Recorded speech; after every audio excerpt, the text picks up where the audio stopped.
Yo, what is up guys, and welcome back to McAD's Entertainment. I'm your host as always, Adam McGahee. Just wanted to say thank you again to all of you helping send this channel to the moon. We are well on our way to 6,000 subscribers, which is a huge milestone for us. This unprecedented growth is all thanks to all of your constant comments and support. You all are the true heroes. For those of you who've been tuning in the past few months, we have been dissecting each disturbing background of the heroes and villains from the Marvel Zombies comics. It's hours of content, so if you're interested in some zombie hero gory goodness, check out the playlist in the title card and the description below. Just, you might want to sleep with the nightlight on after watching. Gonna take a bit of a break from the undead today and cover a different universe from the land of What If. Today, we'll be covering one of my personal favorite stories, which is a peanut butter and chocolate combo of a multiverse, which is What If Spider-Man became the Punisher. Given the success of Spider-Man No Way Home and the upcoming Spider-Verse sequel, it has us nerds talking all about the colorful and darker variations of our favorite wall crawler. Both Spider-Man and the Punisher are on pretty opposite ends of the moral spectrum, so to see the two become one is a unique and wild take on the pair. It is a fun and violent time while it lasts, so grab a pizza, sit back, relax, and enjoy the full violent story of Punisher Spider-Man. Who is he? Punisher Spider-Man is a darker, more disturbing multiverse take on the traditional Peter Parker that we all know and love. He made his first appearance in the pages of What If the Punisher #1 back in 2018. He comes from Earth 71928, and his origin is similar to the Earth 616 Spidey, but there are key elements which make him drastically different. Things start out generally the same, with a teenage Peter Parker on his high school trip, just doing, regular nerdy Peter Parker things.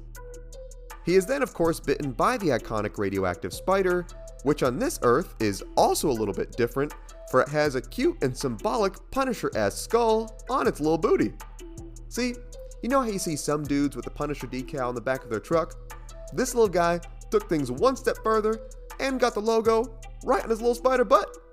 That's dedication right there. This of course then caused Peter to inherit all the amazing powers of his main Earth counterpart, complete with his short-lived wrestling career. Rising up in the wrestling ranks, Peter went to make a more professional costume for himself, which is here where things get a little bit different. Instead of the traditional red and blue suit we know, this Spidey must have been going through an emo phase, for the suit he made was jet black with white stripes and a white skull. This Peter definitely bumps Marilyn Manson when Aunt May and Uncle Ben aren't looking. Making a splash in the wrestling world just as the main universe Spider-Man did, this Peter was counting his stacks one fateful day when he noticed the thief being chased by the cops. As we know, we missed the part where that's his problem, and he lets the guy get away. Upon getting home, Peter of course finds out Uncle Ben got iced, just like every Uncle Ben before him. Poor man, at least his rice company is thriving. Instead of staying home to comfort Aunt May, this Spidey immediately swung to the warehouse where the thief was hiding, where he confronted the terrified man. The dude opened fire on Spidey, who leapt on him, pointed his own firearm at him, and unloaded it right into the guy's chest, killing him right on the spot. Jeez, Spider-Man, it's so dark. Are we sure we're not reading a DC comic here? Daily Bugle photographer Ned Leeds was here to witness this brutal murder, and right as he went to take a photo, he fell off some scaffolding, only to be saved by Spider-Man, where he got this rather dope photo showcasing his brutal nature. As usual, the paper showed Spidey out to be a dangerous threat, and honestly, I'm kinda here with them on this one. Vowing never to let what happened to Uncle Ben happen to anyone else, Peter took a much more brutal approach on his enemies.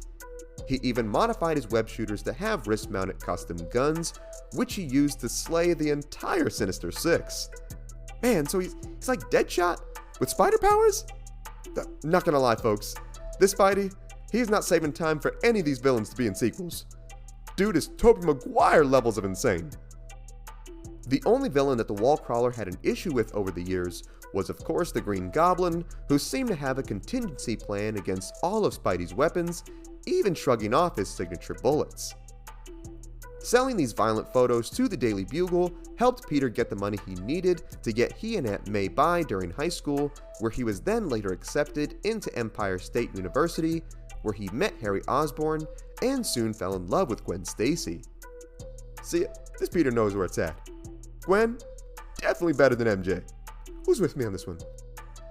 It is then revealed later on that Peter's violent vigilantism even resulted in him killing the Kingpin, which caused a gang war in the streets, with the local mobs trying to pick up the pieces and claim the power for themselves. Thinking that the hoodlums would kill each other off, Peter let it continue as things got more serious between he and Gwen.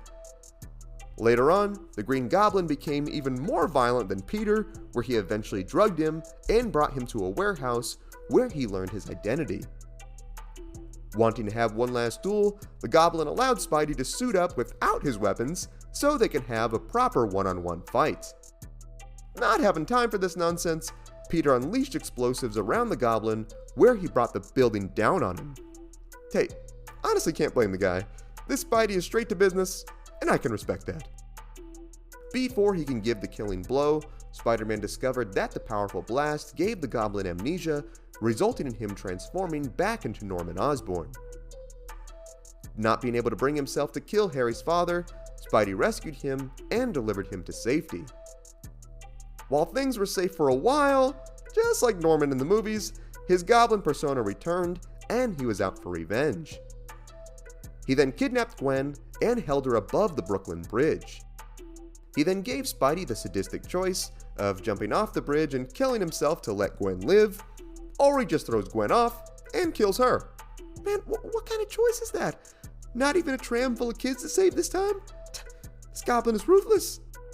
Not giving in to the lunatic's demands, Peter then hits Goblin with the coldest Uno reverse card yet, which was a customized bullet made to pierce his bulletproof armor. Norman's lifeless body then drops Gwen as they both plummet off the top of the bridge. The quick-thinking genius brain of Peter Parker was then able to calculate the fall distance of Gwen, where he quickly webbed her and a nearby platform, which then caused her to fall into the hastily made web net. Seeing that she was not responding, Spidey then jumped down to her and immediately gave her CPR, revealing that she was still alive. Man, this Spidey kills the Green Goblin, all of his enemies, and still gets the girl? Take notes there, Andrew Garfield. Seeing the body of his dead father at the morgue, Harry Osborn vowed to get revenge on Spider-Man someday. Not wanting this to create a rift in their friendship, Peter realized the pain that his role as Spider-Man was having on those around him. He later asked Gwen to marry him, who happily agrees. He then tears up his suit and throws it away, vowing to choose a path of love and not vengeance. While things seem to be all sunshine and rainbows for our hero, getting to keep his love and his friend, his violent actions soon had a pretty dramatic butterfly effect. The power struggle with the Kingpin dead resulted in a mob group torturing a banker within Central Park for laundering money. This universe's Frank Castle just happened to be there with his family, where they mistakenly came across the scene.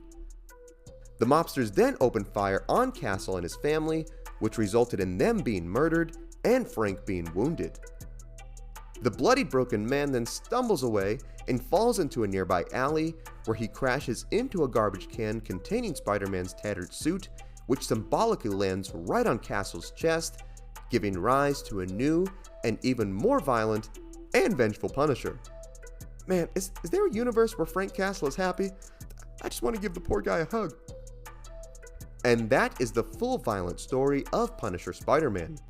While there are plenty of alternate Spideys out there, this story is always special to me due to how much darker it is, and let's be honest, this suit is awesome.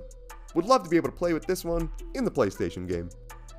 I would love to see this Peter bring out the bullet web shooters once again in a potential comic, or hey, maybe even in a Spider-Verse sequel.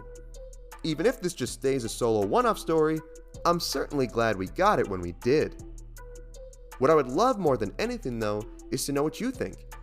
Did you know this about Punisher Spider-Man? Was there something I missed? What other characters should we cover? Sound off in the comments. Also be sure to give this video a like if you enjoyed today's content, subscribe to the channel, and tap the bell icon to be notified of all of our latest videos. Thank you so much for watching.